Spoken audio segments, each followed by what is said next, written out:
Bom dia a todos. Hoje nós vamos falar sobre, no quadro Viver com Sentido, sobre a felicidade. É um tema bem buscado por todos, né? No existencialismo é uma temática discutida como um dos conteúdos da psicologia existencial, da filosofia, mas a gente pensa de que a felicidade nossa se encontra no outro, né? Na outra pessoa, na forma que o outro pode me fazer feliz, né? E é interessante a gente pensar de que a felicidade parte primeiro da gente mesmo, de nós mesmos. Quando nós nos aceitamos, quando nós queremos bem a nós mesmos, quando nós não nos anulamos diante do outro, somos nós mesmos. Então essa é a construção da felicidade. Mas é bom pensar de que a felicidade parece ser um desejo comum de todos os seres humanos, em todas as épocas da história, sendo que cada um escolhe o meio de vida que interpreta como sendo a mais adequada para alcançá-la.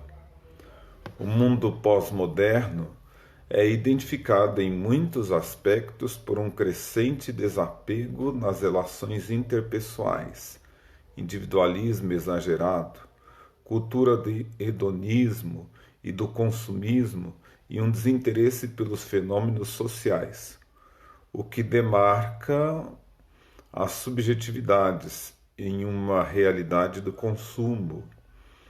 Estas subjetividades, reeducadas pela velocidade das mudanças e a sobrecarga de informações do mundo pós-moderno, apresentam uma instabilidade dos desejos e uma insegurança que influi uma busca e um consumo constante como forma de sustentação que lhe oferte felicidade. Bom dia, Claudinei. Seja bem-vindo. A felicidade nesse contexto torna-se um dever, onde diversos objetos são tomados como possibilidade para alcançá-la, perpetuando um ideal ilusório de completude numa felicidade mascarada. Olha a máscara do que a gente falava, né?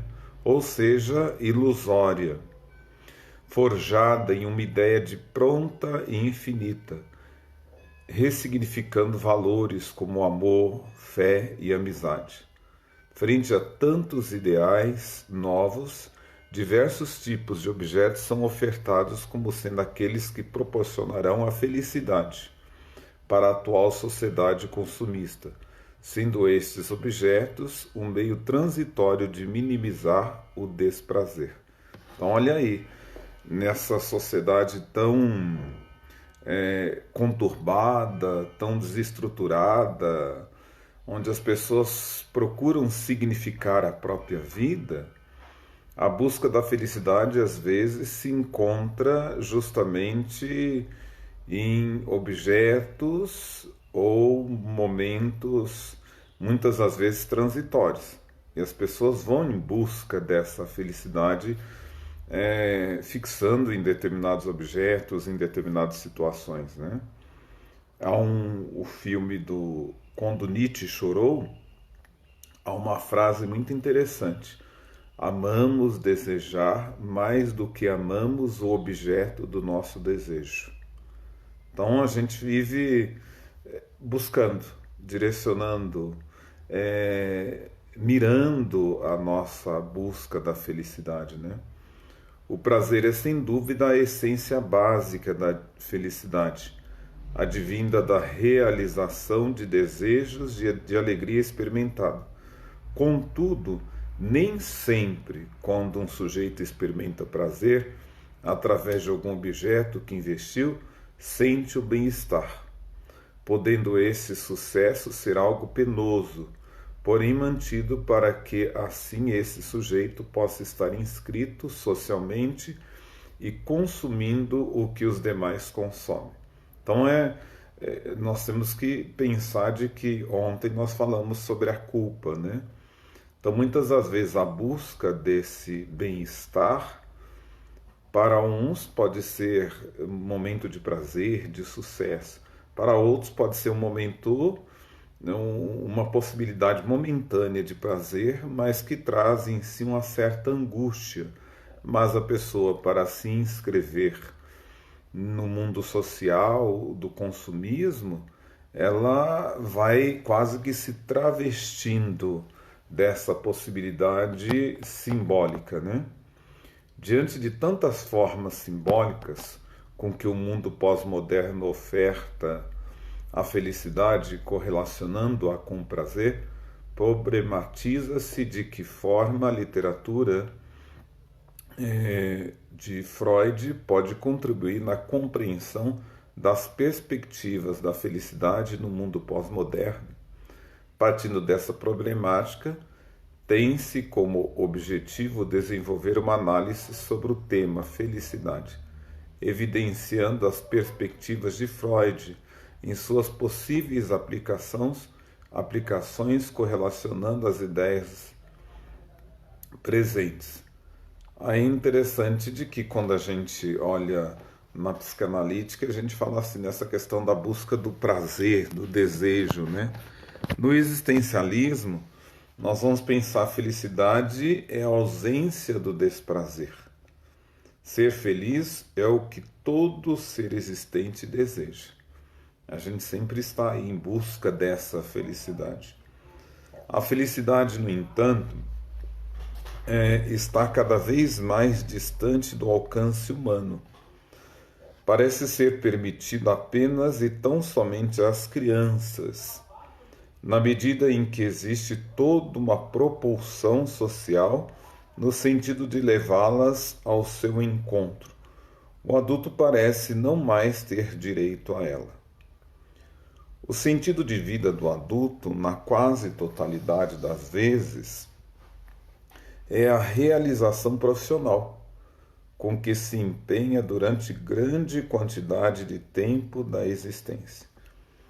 A pura sobrevivência para outras tantas pessoas é a única condição cabível de realização. Numa sociedade onde a maioria da população gasta cerca de 6 horas diárias para locomover-se de suas casas até o local de trabalho, e quase sempre num total desconforto e discussão de temática que envolve aspectos inerentes à felicidade, parece desprovida do propósito e sentido. É interessante porque é aquilo que eu falava, a sociedade conturbada, ela não possibilita a gente a vivência dessa felicidade.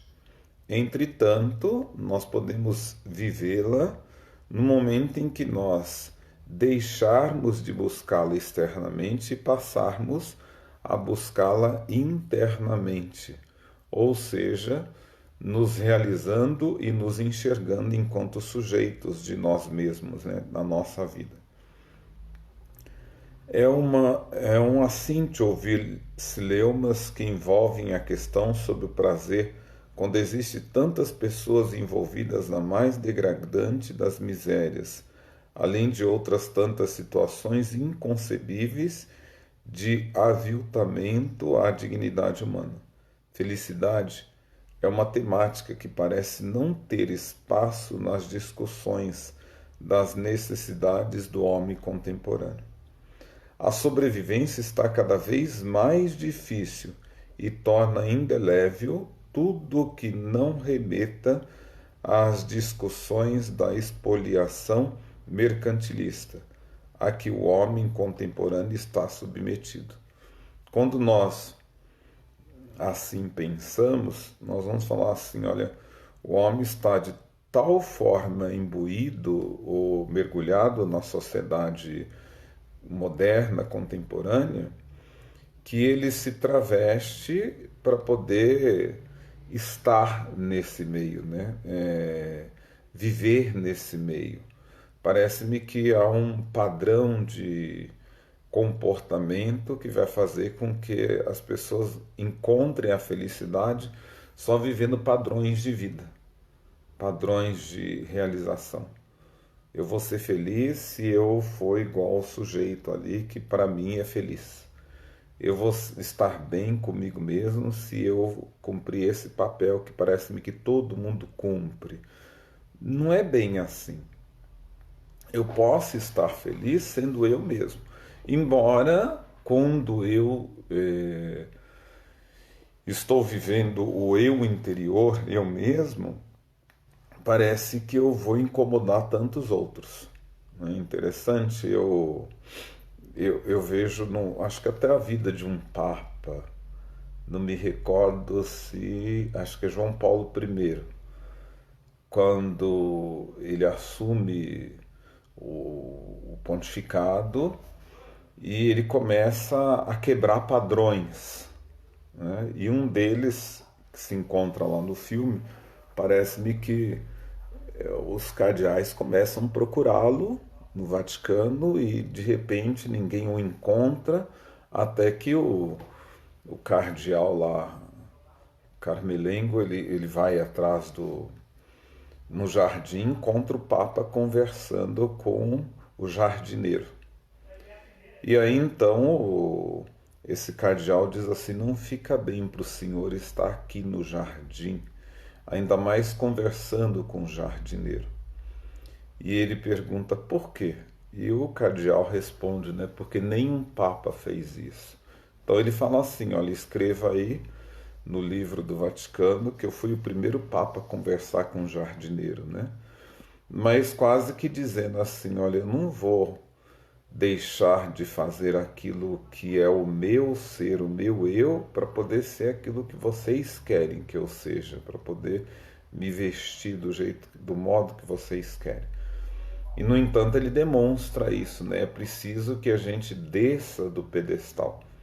Mais tarde eu falo que o Papa Francisco, quando faz uma avaliação da Cúria Romana, ele tenta mostrar tudo isso, né? O adoecimento existente dentro da Cúria Romana. Então ele vai falando de que as pessoas deixaram de ser elas mesmas para serem aqueles padrões de vida, dada a importância do papel que ocupa na sociedade eclesiástica, no campo eclesiástico, né? Então é interessante que ele vai quebrando também esses padrões, dizendo assim: é preciso que a gente saia ao encontro do outro também. Sejamos nós mesmos, mas ao encontro do outro. Não podemos deixar com que o papel que a gente ocupa, o título que a gente tem, essa questão toda, faça da gente, né, nos faça escravos, né, daqueles padrões. Aí eu acho interessante uma pessoa, um profissional em, em Lafayette mesmo. Mas eu acho formidável quando eu encontrava pela rua e alguém dizia assim: é que dali é um médico. Mas ele não tinha, parece-me que um, um, não tinha assim uma aparência externa, né? Um padrão externo de médico. Ele se vestia do jeito que ele queria, se trajava do jeito que ele queria, se comportava do jeito que ele queria, embora as pessoas que chegassem ao consultório, quando muitos já me disseram, que se assustavam, né? Falavam assim: bom, será que isso daqui é um médico, né? E por sinal, muito bom médico. Então são alguns padrões. Na faculdade que eu estudava também me recordo de uma professora, né? Vira e volta ela andava com uma mochilinha, né? Com uma aquelas bolsas de, eu brinco que é bolsa de caçar passarinho, né? Aquelas capanga do lado. E o interessante é de que certa vez me convidaram para ir a um seminário que estava lá falando uma doutora especialista nesse assunto. Eu cheguei e me encontrei com ela, falei: engraçado, ela tem o mesmo nome de quem veio falar, né? Começamos a conversar, mas sempre perguntei para ela: qual que é a tua formação, professor? eu já havia feito especialização em psicopedagogia e o assunto era justamente nessa área, né? E de repente chamaram, vamos chamar a doutora, professora fulano de tal. Eu falei, meu Deus do céu, aquela mulher é doutora? Olha do jeito que ela anda, olha a forma. Mas ali, do jeito que ela era, ela encontrava a felicidade de não viver padrões, viver ela mesma. E o interessante é que esses padrões afetam a gente. Aí a gente associa os padrões com essa questão do que Jung falava, né? Preciso que a gente use as máscaras. Aqui eu sou padre, aqui eu sou professor, aqui eu sou o Walter, aqui eu sou. São os papéis que nós ocupamos, embora aquilo que é essencial do papel a gente não perca, não vai perder. Eu não vou aqui viver como padre e aqui eu não sou padre, eu não vou viver como padre. Não, aquilo que são as funções, ou seja, o que está no contorno do sacerdócio, que é a castidade, a obediência, essa questão toda, eu vou continuar vivendo aquilo que está introjetado. Mas eu vou ser eu mesmo ali no espaço que é meu e que não exige de mim a função de sacerdote. Então, o interessante é pensar dessa forma, eu não preciso ocupar padrões. E eu vejo que as pessoas parecem-me que querem os padrões. Eu brinco de que quando eu fui ordenado sacerdote, me recordo que até então as pessoas me chamavam você, né? Bastou eu deitar, me vestir de padre na ordenação. Quando eu cheguei na porta da igreja, eu falei, graças a Deus, agora consegui, sou padre. E aí, de repente, alguém chega bem, padre, o senhor está bem? Eu falei, senhor? Gente, eu mal entrei na igreja, era você, agora saí, sou senhor? Ah, é sinal de respeito. Eu falei, mas se você me chamar de você, não vai faltar o respeito também, não. Então, são algumas questões, são alguns padrões que as pessoas parecem-me que conseguem se vestir desses padrões como se fosse, na verdade, uma forma de busca da felicidade. E não é. Então é preciso que a gente quebre alguns estereótipos, algumas arranque algumas máscaras, né? Porque a pessoa é muito mais do que aquilo que ela busca como sinal de felicidade. E aí a gente fala assim, essa felicidade é transitória. Imagine a pessoa que se realiza o sonho dela é ser padre, mas depois de padre ser um bispo, depois de bispo ganhar o título de cardeal e quem sabe chegar ao papado. E São Felipe Neri fala muito isso, né, no filme dele. Quando tem lá um interno dele, né, fala, qual que é teu sonho? Meu sonho é chegar a ser bispo. E ele pergunta pro jovem, né, e depois de bispo? Ser arcebispo. E depois? Ser cardeal. E depois? Depois acabou. Ele fala, poxa, mas isso para você é felicidade? É tão pouco. A felicidade vai mais do que isso e vale mais do que isso. Então, felicidade é uma temática que parece não ter espaço nas discussões das necessidades do homem contemporâneo. A sobrevivência está cada vez mais difícil e torna indelével tudo o que não remete a discussões da expoliação mercantilista. Parece até redundante discutir-se sobre o prazer quando o sofrimento aniquila todos os ideais humanos. A simples observação de um trem de subúrbio levando pessoas esmagadas entre si rumo aos seus locais de trabalho abre ao nosso campo perceptível a ideia errônea de que aquele grupo apenas trabalha numa luta pela pura sobrevivência. Torna-se praticamente inconcebível acreditar que aquelas pessoas ainda encontram algum prazer em suas existências. E apesar de tudo, o povo sorri na esperança de dias melhores, sorri na dimensão que os remete ao infinito, sorri diante da vitória dos clubes do coração, sorri e, por que não dizer, para alguns, até mesmo estando naquele aperto como razão da própria vida e que não tem outra razão a não ser andar naquele aperto. Noutra forma de análise que nos remete a observar pessoas que, apresentadas nos centros das grandes cidades, trazem a expressão da angústia, de sofrimento estampadas no semblante. Igualmente dá-nos a dimensão que não mais existe lugar para a felicidade no mundo contemporâneo. É a visão que todos nós temos, né? Parece que não existe mais a felicidade. É claro que existe. Nosso abraço aí a Eliane, ao Dair, a Eliana, a Janaína, que nos acompanha sempre. A angústia humana, cada vez mais cáustica, está aliada à degradação humana imposta pelas adversidades econômicas das sociedades contemporâneas. As pessoas estão cada vez mais avassaladas com o aspecto da solidão.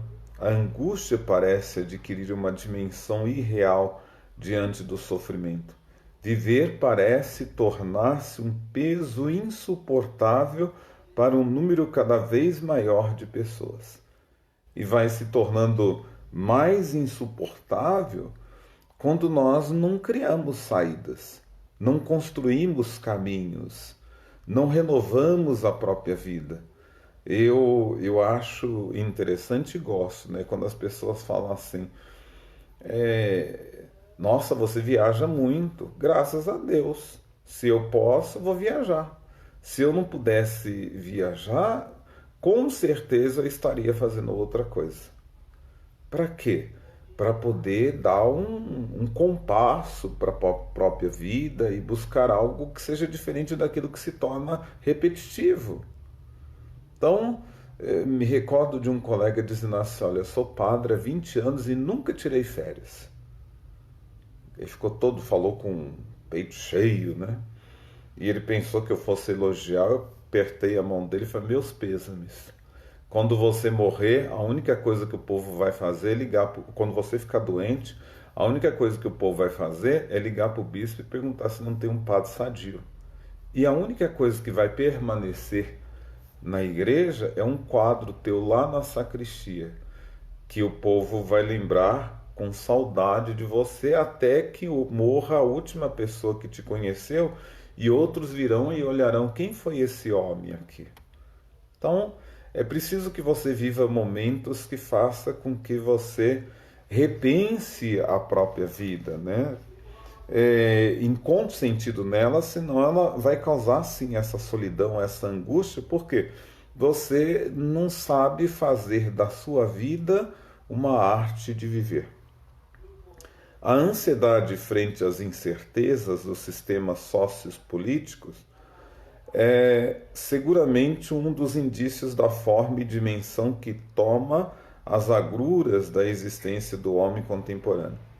Existem muitas formas de sociedade que remetem à ótica das discussões para a organização material, buscando-se assim formas de realizações eminentemente humanas.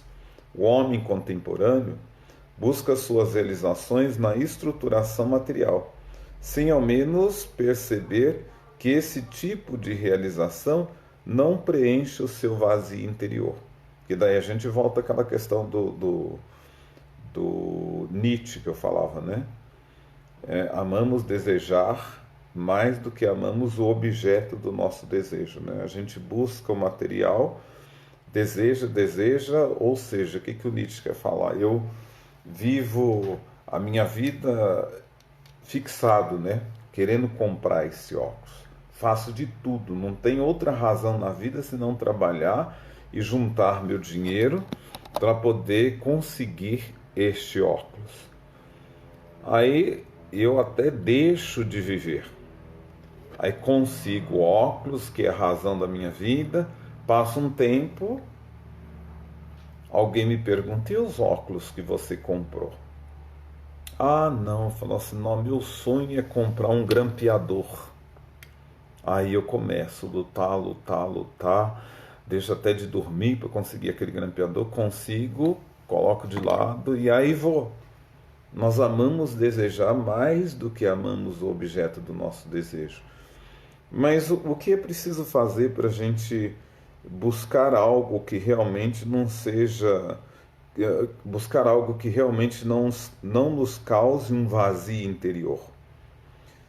Às vezes é preciso pensar de que o tédio existencial caminha distante dos bens materiais, não permitindo complementariedade por si, nessa justa posição de fatos e valores. As ciências possuem uma evolução ímpar, tanto as ditas naturais como as exatas. A performance demonstrada apresenta evolução em todos os níveis passíveis de questionamento. No entanto, as pessoas que compõem essa sociedade evoluída apresentam a mesma insatisfação e tédio existencial de outros cantos e países. Sua evolução tecnológica não traz o preenchimento do vazio de seus corações. O homem nasce e existe para desenvolver-se a partir de suas realizações, dando assim sentido e significação para a sua vida. Olha aí, quem dá sentido e significação para a vida somos nós mesmos. Ah, mas o outro vai falar. Você não vive em função do outro. Não é o outro que vai pagar tua conta de telefone, tua conta de luz, tua conta de água. É você mesmo. Então viva em função de você mesmo.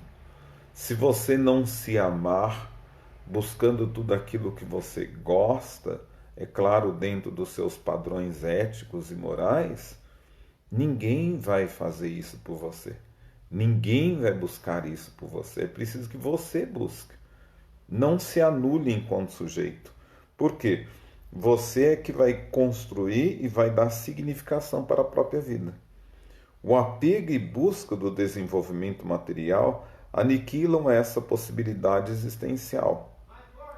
O sentido das realizações humanas esbarra na divergência da plenitude de seus ideais, mais sublimes quando se envolve nas realizações materiais. O homem alude-se buscando empreendimentos materiais, acreditando que irá concomitantemente ao enriquecimento material, desenvolver-se em sua plenitude existencial. E apesar de ser cantada em prosa e verso todos os escritos humanos, felicidade não tem como adquirir formas concretas diante da ilusão nascida no seio do sofrimento humano. Alguns afirmam que a felicidade é a meta suprema da existência humana. Outros, poeticamente, afirmam não existir felicidade, e sim momentos felizes. E desde as conceituações filosóficas mais eruditas e complexas, até as afirmações mais simplóricas e chulas, a felicidade parece revestir-se do ideal supremo que norteia a existência humana. Aí é interessante quando a gente pensa dessa forma, né? De que a felicidade parece revestir-se do ideal supremo que norteia a existência humana. A própria solidão, aspecto maior do homem contemporâneo, é vista como sendo algo que finda com os chamados momentos felizes. A própria dimensão dada pelo homem na sua busca em direção ao prazer o leva de encontro em limites ilusórios e irreais de sua condição humana. Aí eu remeto à frase que eu postei lá no story do meu Facebook.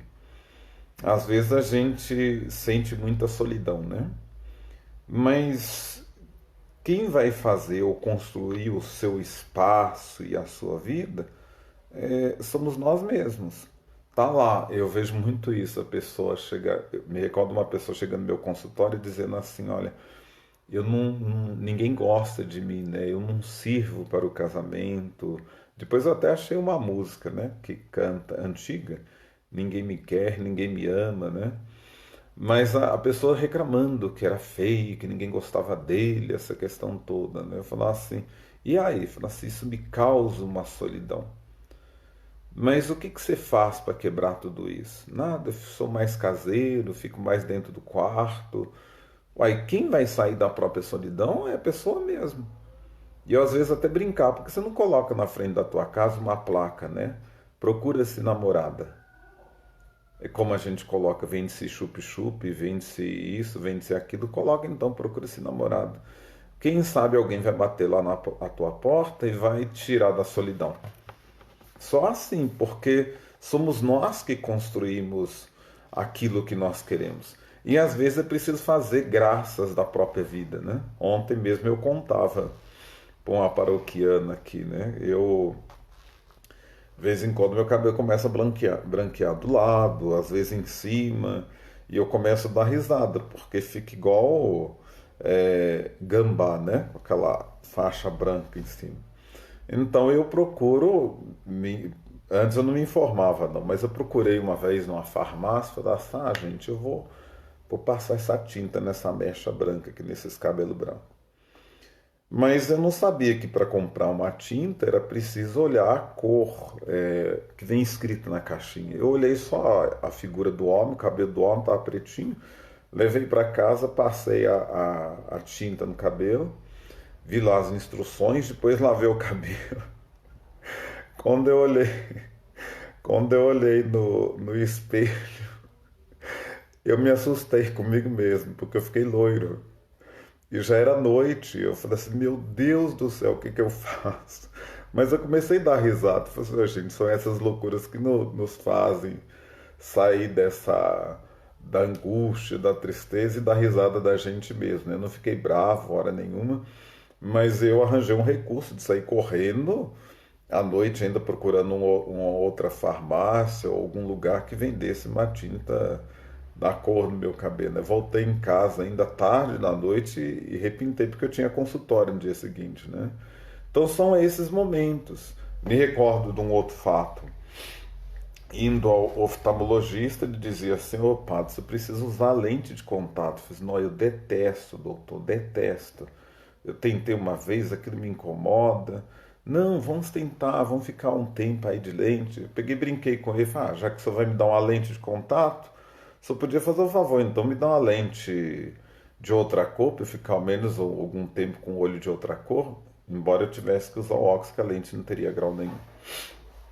Então ele me deu uma outra lente, mas eu levava horas para colocar a lente. E o olho ficava meio verde escuro, um verde diferente. Mas me recordo uma vez que eu tentando, não conseguia. Eu falei, vou assim mesmo. Aí saí do banheiro do consultório e fui atender uma outra pessoa.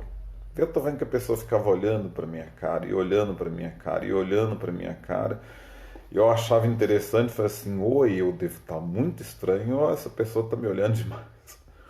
Quando ela saiu, ela perguntou pro secretário, esse psicólogo é engraçado, né? Tá parecendo aqueles husky siberianos. Ele tem um olho de uma cor e o outro olho de outra cor. Quando o secretário me contou, eu achei aquilo formidável. Você sabe que isso me deu uma ideia de eu fazer umas coisas, uma doideira assim? Então, eram momentos assim, são situações que acontecem que a gente tem que pensar dessa forma. Quando nos atiram pedra, olha, quem vai decidir o que faz das pedras é você mesmo. Se você quiser construir um muro na tua vida, você pode construir. E aí você vai se lamentar a vida inteira, ela vai perder a graça, essa questão toda. Tem outros que quando jogam pedras neles, eles catam as pedras e fazem uma ponte. E atravessa aquele abismo, aquela situação. Então, nós que temos que sair da nossa solidão, né? Da situação em que nós nos encontramos. O tédio existencial legado ao homem pelas vicissitudes das sociedades modernas faz com que esse busque de forma cada vez mais afoita algo que possa suprir o vazio existencial do seu coração. E é verdade. Eu acho que esse tédio existencial, somado com a carência que muitos de nós temos, faz com que a gente busque preencher esse vazio existencial. Mas muitas das vezes o preenchimento desse vazio existencial está muito mais voltada à fantasia, à infantilidade da nossa parte, do que à própria maturidade. Então nós nos perdemos, nós vamos trocando os pés pelas mãos, porque nós não sabemos sentar, digerir direito aquilo que pode preencher o nosso vazio existencial, suprir as nossas carências. E muitas das vezes nós nos machucamos porque a gente busca suprir nosso tédio, nosso vazio existencial, nosso tédio, o nosso vazio existencial, o tédio e a solidão, a angústia, ou a carência no outro. Quando o outro não corresponde à minha busca, aí eu me machuco, eu sofro, a infelicidade, essa questão toda. Daí nós dizemos a felicidade é uma forma de ser indelével, que embora buscada de forma incessante, não tem modelos estanques de estruturação. Então não tenho uma estruturação, né? Ah, fulano é feliz, eu quero ser feliz igual fulano. Ah, eu acho que eu indo por aqui porque fulano foi por aqui, eu também vou conseguir a felicidade. Não tem isso. É nós que vamos construindo esses momentos felizes, né? Minha grande felicidade na infância era juntar dinheiro. Então, desde pequeno eu corria para o banco, colocar lá meu dinheirinho, colocar meu dinheirinho, colocar meu dinheirinho. Quando eu fui para o seminário eu tinha um dinheiro e tanto guardado, mas de tanto juntar. Eu falei assim, gente, tô bem, né? Ali naquele momento, sem consciência de vida, podia ser a felicidade, mas o dinheiro acabou e aí, onde que fica a felicidade? Né? Então, é preciso buscar uma consistência com relação a essa questão da felicidade, senão nós vamos falar assim de que a felicidade que nós buscamos, ela é ilusão. A essência da felicidade pode ser definida como sendo aquela exuberância, capaz de prover esperança e ilusão à existência humana. A própria forma automatizada como vivem os habitantes das grandes cidades, e assim por dizer a quase totalidade dos seres existentes, é quebrada pela ilusão que a busca da felicidade acena. Então a gente fala assim que nós nos construímos nessa ilusão. No início do meu ministério, eu pensava assim, bom, quando eu tiver minha paróquia, eu vou fazer assim, assim, assado, eu vou mostrar que eu vou ser bom, que todo mundo vai gostar de mim, eu vou ser muito feliz, essa questão toda. São construções que eu fazia.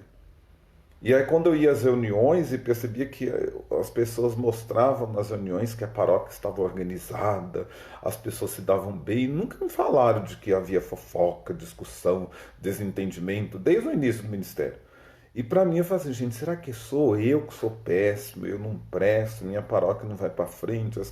Mas quando eu botei o pé no chão e comecei a perceber que mexer com o ser humano é lidar com eventualidades e não é buscar a felicidade na perfeição, aí eu comecei a entender. Não, eu vou ser feliz sendo eu mesmo. E aí então fui buscando essa felicidade naquilo que eu sou. Aí eu fico imaginando assim, olha, a tua felicidade é você nunca se anular. E as pessoas vão gostar de você do jeito que você é, da maneira que você é. Se não gostar, olha, o mundo é grande. Eu me recordo de um frei americano dizendo isso, né? Eu estava chegando numa paróquia, ainda era seminarista, estava lá uma senhora discutindo com ele e falou para ele, né, em tom de ameaça, né?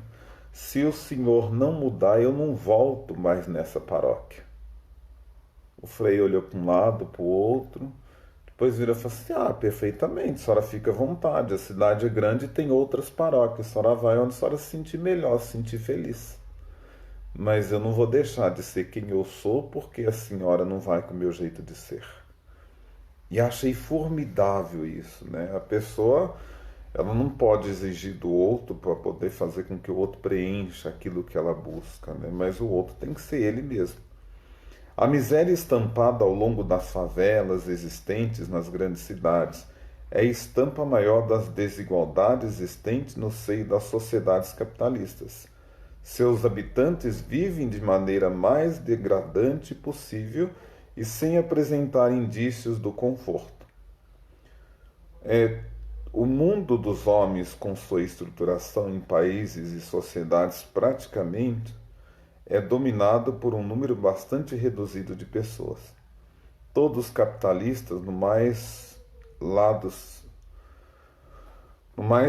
sentido do termo, e que, investindo além das fronteiras, determinam a própria estruturação política das sociedades onde atuam. O poder que detém é absurdo e dantesco. De suas decisões são acionadas muitas degradações e flagelos à humanidade. Esse poder, no entanto, não os torna felizes. O acúmulo das riquezas materiais não consegue fazer-lhes alívio para seus desvaneios existenciais. E apesar de deterem entre si o poder decisório de toda a humanidade, não conseguem seguramente a ilusão da felicidade. Os depoimentos desses poderosos levam-nos ao debruçar de fatos que, ao serem deparados entre si, mostram que, ao mesmo tempo em que degradam milhares de pessoas pela expoliação capitalista, se degradam igualmente pela fúria inusitada do poder. A própria análise feita sobre a propulsão que leva determinadas pessoas a buscarem o poder de forma tão selvagem torna-se inócua quando nos remete a vertentes que mostram que esses poderosos são extremamente infelizes. São corroídos pelo tédio existencial com a mesma intensidade com que corroem a dignidade existencial de milhares de pessoas, subjugando-as ao aviltamento de condição mercantilista de suas forças de trabalho. E é verdade, às vezes você vê uma pessoa estar lá no alto porque foi presidente, foi um cardeal, foi um prefeito, foi um governador, mas perde tudo aquilo para poder ver. O que ele é? Um sujeito. Sem exercer a função, sem nada, é um vazio que dá dentro de si. É como se os holofotes apagassem e aí a pessoa não tivesse aprendido a viver na escuridão, porque sempre esteve diante dela o holofote, né? Pelo cargo que ocupou, pelos bens que tinha, mas isso tudo acaba. É possível que aquelas pessoas submetidas a viverem sua existência no seio de uma favela tenham mais sentido de vida e ilusão de ir de encontro à felicidade. Por quê? Elas vivem a maneira do jeito que bem entende, não segue padrões, vive, né? Da mesma forma. Me recordo uma vez, trabalhando no Hospital Galba Veloso, e um amigo dizia assim, olha, você sabe, eu começo a olhar para as pessoas internas aqui, começo a imaginar que loucos somos nós. Eu falei, por quê? Porque uma pessoa surtada, ela fala que vai parar um trem, e ela vai lá e tenta parar um trem. Ninguém consegue impedi-la de parar o trem. E se de repente ela não se machuca muito, apesar de ela não conseguir parar o trem, ela espera o próximo tempo para poder parar. Então ela faz o que ela acha que deve ser feito. Mas a pessoa que vive dentro de padrões, ela está presa, né? Ela é louca, ela está confinada. Por quê? Os padrões me fazem ser aquilo que eu não quero ser. Olha, você não pode fazer isso porque não fica bem para uma pessoa fazer dessa forma. Você não pode pisar aqui porque não fica bem para uma pessoa pisar aqui. Você não pode... Aí você vai se encaixando dentro de padrões e isso é uma verdadeira loucura, porque você deixa de ser você mesmo e de ser feliz. Agora, no momento em que a pessoa começa a ser ela mesma, a viver do jeito dela, da forma dela, isso é interessante. Me recordo uma vez que eu fui celebrar numa paróquia que alguém dizia, eu falei isso para vocês, né? Alguém dizia de que não tinha ninguém fazer leitura. Tá, beleza, tranquilo, vamos começar a missa. Comecei a missa e fiz o quê? Somente aquilo que era minha parte. Então fiz a introdução, a saudação, cantou-se o Glória, fiz oremos, passamos para o Evangelho e aí a missa terminou rápido e o pessoal falou: nossa, nunca vi uma missa tão rápida, sem as leituras, sem nada. Olha, eu fiz minha parte, mas disseram-me que não tinha ninguém fazer leitura, a igreja estava cheia. E saí de lá super feliz, não me estressei, não briguei com ninguém. Na semana seguinte está cheio de gente na sacristia se oferecendo fazer leitura. Então, eu não vou deixar de ser quem eu sou porque não tinha ninguém, ou deixar de ser uma missa porque não teve as leituras. Não, eu vou fazer aquilo que eu consigo.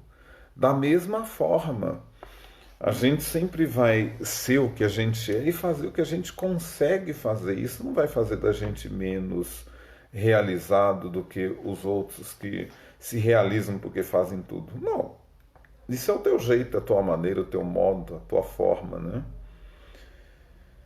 A própria consciência dos fatos possuída pelos poderosos faz com que esses promovam ao embotamento de consciência do oprimido, criando-lhes a ilusão de que a felicidade é algo diretamente associado à aquisição de bens materiais de consumo. Uns infelizes pela degradação humana em que vivem e outros pela total falta de perspectiva de uma existência sem o ódio e a violência inerentes ao poder que detém. Né? Olha a desigualdade social, né? A Karina falou uma coisa aqui. Acredito que quanto mais próximo de nossas raízes existenciais, mais chances de ser feliz. Isso é verdade. A gente precisa buscar essa essência. Só que para a gente se aproximar das nossas raízes existenciais, isso dá muito trabalho, porque as pessoas não nos aceitam do jeito que a gente é. E a gente tem que ter pulso e força para poder lutar e ser do jeito que é. Eu vejo pela minha forma de ser, né? Às vezes eu sou muito... Às vezes não, acho que diretamente, constantemente, né? Eu sou direto. Se a pessoa pergunta, será que eu poderia fazer isso? Não, pode não, por causa disso. Nossa, mas esse padre é seco, é grosso. Gente, mas me perguntaram, para poupar o meu tempo, eu já estou respondendo. Eu sou desse jeito. Sou de uma cidade, fui criado numa realidade onde as pessoas não perdem tempo. Elas correm, elas fazem o que elas gostam, elas poupam. E eu falo assim que todas as vezes que eu sou direto, isso me faz poupar meu tempo e ser quem eu sou mesmo. Né? Se eu não gosto, eu falo logo. Se eu gostei, gosto, elogio essa questão toda, mas quando eu não gosto, tá aí. A Karine é lá já me viu várias vezes em Miguel Burnier, até postou uma foto, achei interessante, a criançada quando ia coroar lá em Miguel Burnier, um altar de coração altíssimo. No primeiro dia que eu fui celebrar lá, coroação, subi lá em cima, perguntei para alguém se esse palanque aqui, esse altar vai cair. Eu falei, não. Eu vou lá em cima colocar esse microfone na boca dessas crianças para cantar alto. Nossa, mas vai ficar sem graça, porque vai quebrar o ritmo, o jeito da coroação. Eu falei, por quê? Porque nenhum padre subiu lá. Mas eu vou ser o primeiro e vou subir. Tchau pra você. E subir junto com a criançada, fiquei lá em cima. E com os adultos fazer do mesmo jeito, porque me sentia bem, e eu ficava incomodado do povo lá embaixo, e dava a impressão, fazendo, esse povo não está escutando. E eu me sinto tão mal quando eu não escuto direito as coisas, e achava que também o povo não. Então eu subia para poder ajudar o povo e me ajudar também, porque eu queria que os outros escutassem.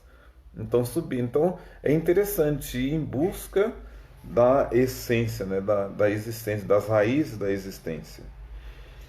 As seitas místicas e as religiões acenam para seus fiéis e seguidores, acenos permeados com promessas de que suas lides e verdades se encontra a tão almejada felicidade. Buscam na salvação eterna a promessa de uma vida eterna feliz. Mas eu sempre penso assim, quanto mais próximo das nossas raízes, nós estaremos mais próximos da verdade que é nossa, como nós somos criados. E a caminho dessa salvação. O surgimento de um número tão grande de seitas místicas mostra claramente o quanto o homem está despreparado, desesperançado e infeliz em seu modo de vida. A felicidade eterna consegue não apenas aliviar as agrúrias da existência, como também torna suportável a vida materializada e coisificada imposta pela tecnocracia moderna. A filosofia da vida pregada pelas seitas místicas, na sua quase maioria, embora apresente proposta de resignação frente à transformação social, consegue fazer com que seus seguidores espiritualizem a própria materialização coisificante em que esses vivem. Um dos pontos marcantes dessas seitas e religiões é a afirmação de que Deus é a totalidade universal, estando presente em toda parte, corporificando a totalidade do universo. No entanto, são erigidos grandes templos de adoração e que quase sempre são ornamentados com todos os bens materiais propiciados pelo capital. É proposta uma espiritualização e um desapego à posse material, mas oficializam seus rituais em templos suntuosíssimos, e tudo em nome da felicidade eterna, o bálsamo cicatrizante de tantas desventuras e sofrimentos existenciais. Aí a gente fala assim, que isso é verdade, as pessoas se sentem mais valorizadas, acolhidas, importantes de acordo com os templos, né? Com o modo, o jeito, a liturgia, aquela importância, né? E eu falo que às vezes eu tenho um certo receio de encaixar em padrões, né? É claro de que a gente não vai quebrar a cultura do povo, o jeito do povo, né? Mas também não vai se anular enquanto sujeito. Então eu me coloco dentro de determinadas culturas até que eu dou conta. Daqui para frente eu não dou conta, e se vocês me permitem, eu vou convidar fulano para poder fazer isso. Então eu chamo sem nenhum sentimento de culpa, sem nenhuma intranquilidade, dizendo justamente de que eu não dou conta daquilo. Eu sei, eu me conheço, né? Então isso é uma forma de ir ao encontro de mim mesmo, né? As seitas místicas e religiões parecem ser as únicas instituições que trazem à tona a discussão sobre a felicidade. Tornam-a, no entanto, tangível apenas em discussões cujas vertentes nos remetem à vida moderna, à vida eterna. Outras realizações humanas passam a ser consideradas como condição de desenvolvimento terreno, pendendo importância diante da felicidade eterna. Ser feliz é uma possibilidade, por outro lado, que coloca a morte, possibilidade única e isolada da existência humana, e da qual todo ser existente terá de abrir-se numa forma arrebatadora para vivenciá-la, como determinante de antagonismo. Então a gente fala assim, olha, pensar na felicidade é pensar em vários pontos, né? Porque, olha, quem pode afirmar que amanhã vai estar vivo? Né? Então, aí a gente fala assim, bom, então eu tenho que ser feliz hoje. Sim, você tem que ser você mesmo hoje, né? Porque o amanhã eu não sei se eu vou estar aqui. Então, aí a gente volta àquela questão da temporalidade, da existência, né? Eu preciso viver o momento presente. Depois, pensar assim, de que se eu ficar protelando a minha existência, a minha felicidade, eu tenho que pensar assim, que o homem tem um início e o homem tem um fim. Qual que é o meu início e qual que é meu fim? Bom, não sei. E seria até difícil ficar sabendo, né? Porque se eu soubesse, eu ia criar uma angústia. Nossa, vai nascer no ano tal e vai morrer no ano tal. Você percebe que o ano está aproximando, que você vai morrer. Ai meu Deus, do que eu vou morrer, do que eu vou morrer? E acaba que você não vive, porque você vive a ansiedade aflorada, a angústia que lhe causa pela ansiedade, e vem vários contornos. Então, o que eu tenho no momento? que você tem no momento é o presente, né? Viva o presente com intensidade. Quantas vezes, acho que em Lafayette, eu terminava a missa das 9 e falava assim, não, hoje eu vou almoçar em Belo Horizonte. Eu saía porque eu adorava ir a Belo Horizonte almoçar. Ia, às vezes pegava meu carro, ia sozinho a Belo Horizonte, almoçava, voltava, e me recordo de alguém dizer assim, não, mas o senhor gosta de sair, né, de viajar, de gastar, né?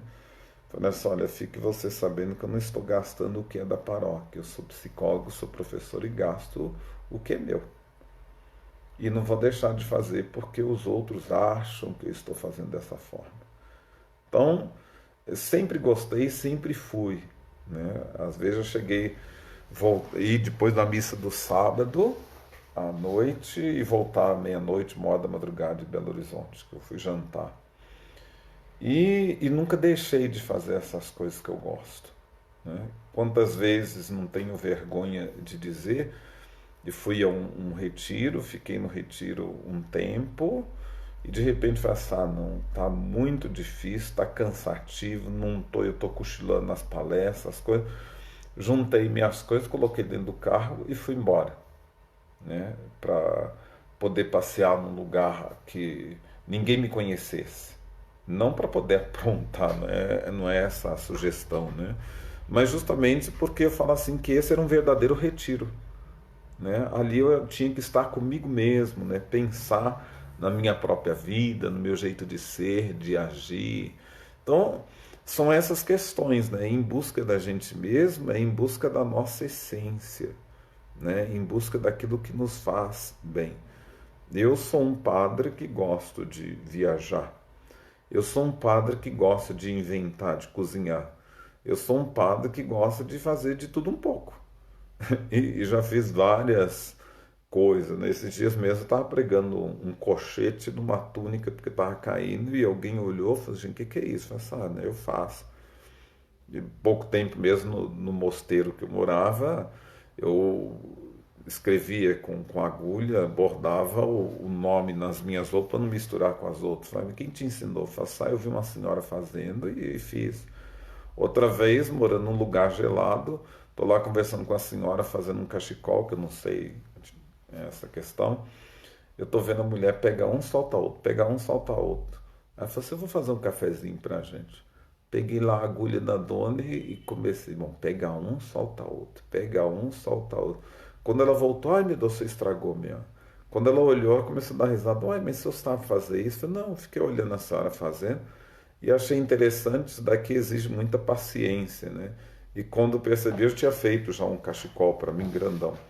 Acho que na vida ela está aberta a tudo, as possibilidades para a gente, quando se cansar de uma coisa, você começa a fazer outra, né? São possibilidades, né, de você estar em contato contigo mesmo. E eu falo, a felicidade ela se encontra aí, né? Ela se encontra em você ser você mesmo, em você se enxergar, se perceber, não importa o que os outros vão achar. Aí eu termino dizendo assim, olha, o que vai fazer de você a pessoa mais importante é você mesmo, né? É um fragmento lá em homenagem a Janaína do Pequeno Príncipe, né? O que te torna importante é você se enxergar, né? É você se perceber, o que te fará mais importante na vida. Então, quando você se enxerga, se percebe, eis aí a tua importância. Às vezes a gente pede para os outros valorizarem a gente, mas a gente não se valoriza, né? Então, busque a felicidade se enxergando, né? Seja você mesmo e seja feliz. Um abraço a todos, muito obrigado. Nós nos encontramos aqui na próxima quinta-feira, se Deus quiser. Até mais.